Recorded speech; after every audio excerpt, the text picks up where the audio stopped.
Welcome to From the Atrium with Cathie Baier.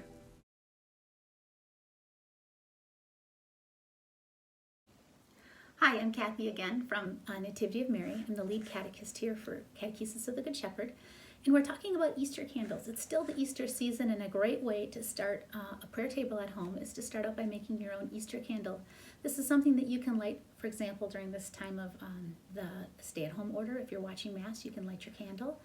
Or you can use it when you say prayers together, or just having it lit when you as a family gather.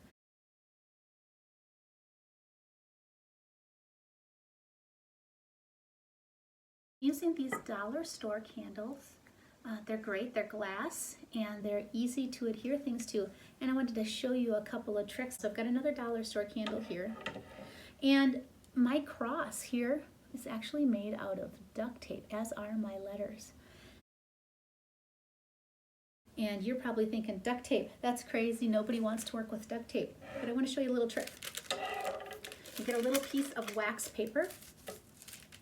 And all you need, I've got this really great holographic red duct tape that came from the dollar store. Sorry, I'm the dollar store lady. And I'm going to cut off about a 4-inch piece. And I'm going to stick it on my wax paper. And it doesn't matter if the wax paper isn't even. I have a few bubbles back here. But what's nice is then this makes it easy to actually cut things out. This becomes a sticker. And so I would measure I don't think I want my cross to be quite that big, so I'm just going to cut a little piece off. But I'm going to make the cross, the vertical part of the cross. And what I did here, just to give it some interest, was I just folded it over.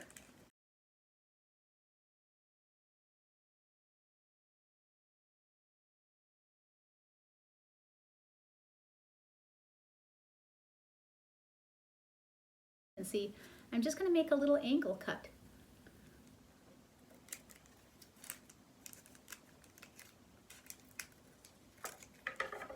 So now I have my centerpiece. And if you don't like how, maybe it's too fat, I don't like how fat this is, I'm actually going to trim it up just a little bit. I have these lovely, super sharp little scissors. I recommend this is a mom or dad job or an older teen job to get these cut out. But now I have doesn't look perfect, but it's fine. And I can trim.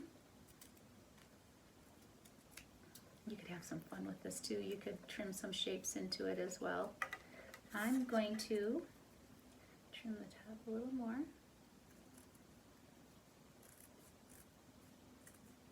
The nice thing is, you probably have a lot of duct tape, and wax paper is not too hard to find. So there's my cross. And now probably the hardest part of this whole thing is finding a corner to peel up, because after you cut it, it kind of seals the wax paper on there a little. But I guarantee you it is possible. I just got a little edge here. Fingernails come in handy. So now, as you can see, I'm just peeling the wax paper off slowly.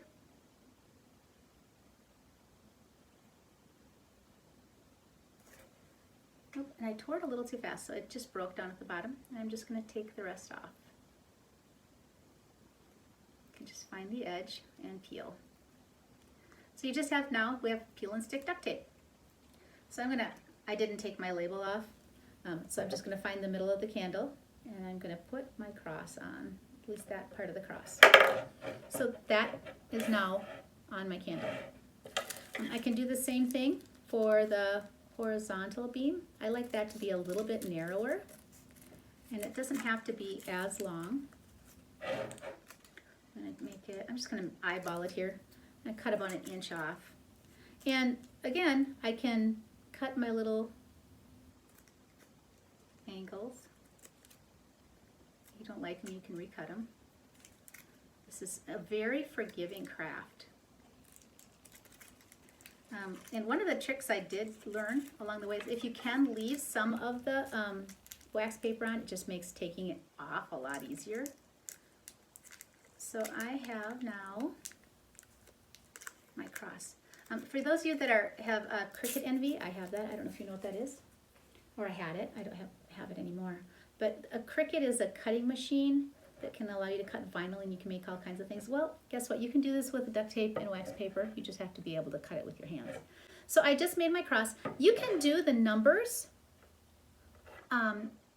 if you have just scrapbooking stickers. They work. But I kid you not, I just cut mine out. Now, if you are feeling unsure of your ability to cut it, I have down below in the description a PDF that will have basically the letters that go on the candle that you can print out. And then guess what? You can actually, I'll show you this. You can cut one of these out. I'm going to take the 0. And boy, do you see how carefully I'm cutting this out? I'm not very careful. I'm going to just put some glue stick on this. I'm going to put it on. I just glued it right onto my duct tape on the wax paper. But I want to show you what happens.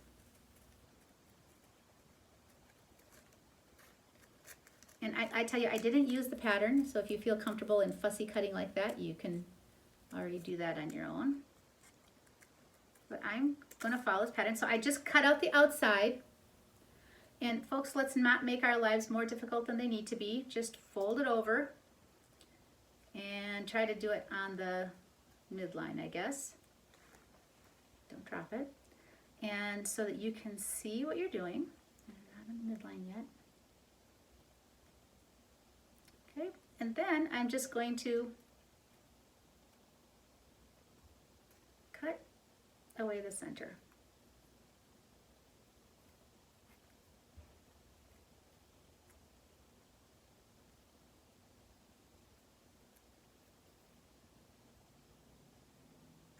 And I do recommend really sharp scissors.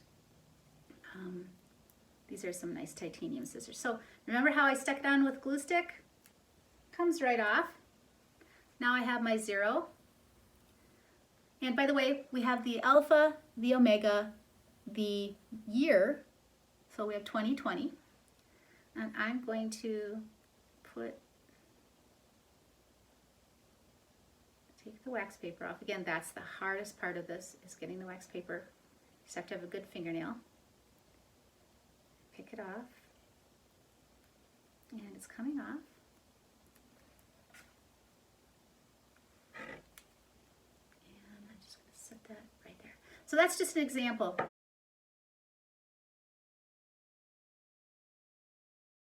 So decorating it, this is usually meant to be one of the most beautiful things in the church. I love our Easter candle. And so I have some ideas for making it more beautiful.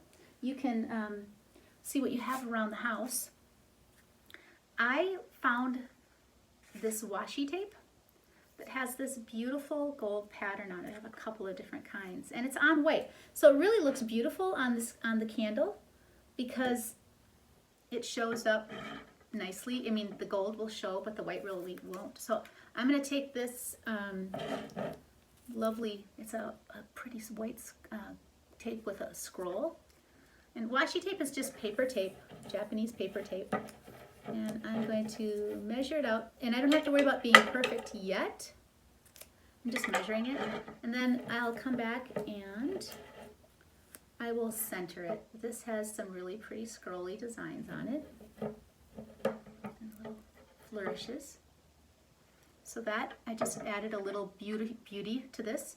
And then the other thing you can do is if you have ribbon, any color ribbon, I just happen to have gold here. Let me find my end. It is right here. I'm just going to measure out enough, oh, that's right, it has a pin on it, enough to just go across the bottom. Put that back so the end doesn't come out again. Having your kids do glue work at home, I recommend getting some shelf liner. You can get this, again, guess where? At the dollar store. And anytime that they use glue, have them put the glue mat out. For small children, gluing is really actually a difficult process. But with a glue mat, what you can do is glue the thing you are putting on and cover it completely with glue. Now I'm using this purple Elmer's School washable glue, and it does dry clear. So I just laid my ribbon down and I glued it on my glue mat, so it doesn't matter, this glue mat washes off. And now I'm actually going to put this right about here. I'm just going to glue this on to my candle. Now I put it up there a little bit because I want to I have another washi tape that I really like that I want to add on the bottom. And that is now glued in place.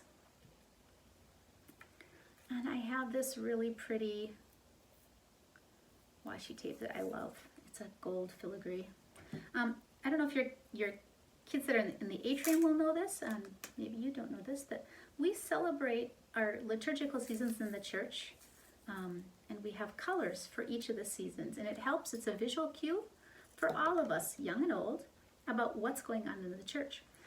White is the color we have whenever we're celebrating a great feast. And the season of Easter is a great feast. And it is the color white.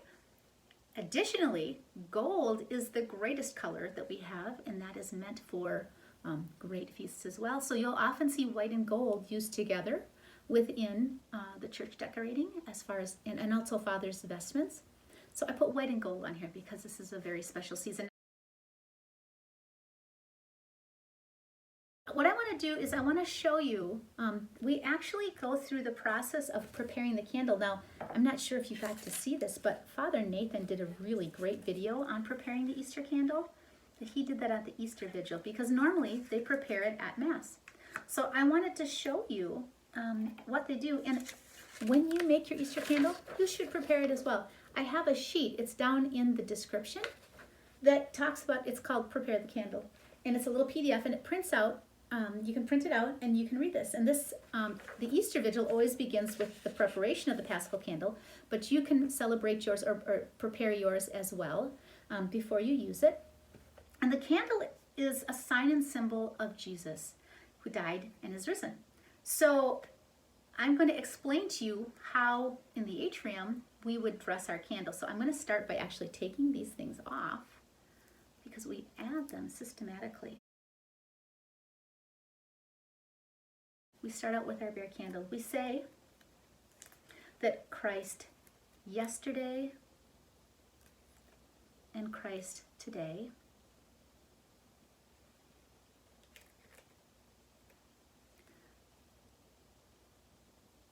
the beginning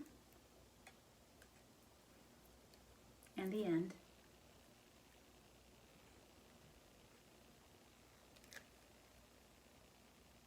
the Alpha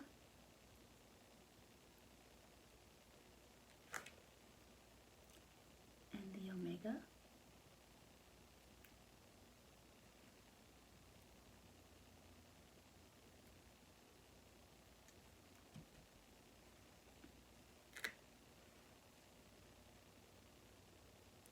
all time belongs to Him in all ages. To Him be the glory and the power through every age and forever. Amen.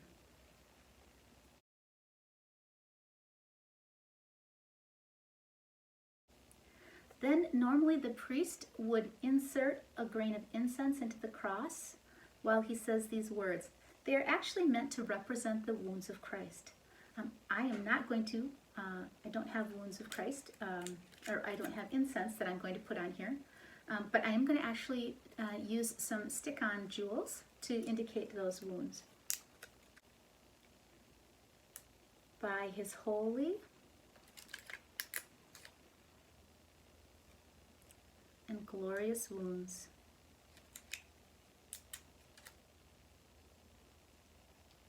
may Christ our Lord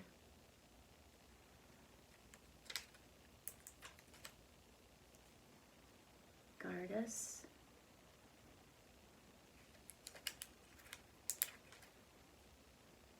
and protect us Amen. And then we take that great moment to light the Paschal candle. This is an adult job only, or someone that's already been taught, an older child that can light candles. May the light of Christ rising in glory dispel the darkness of our hearts and minds. There we have it.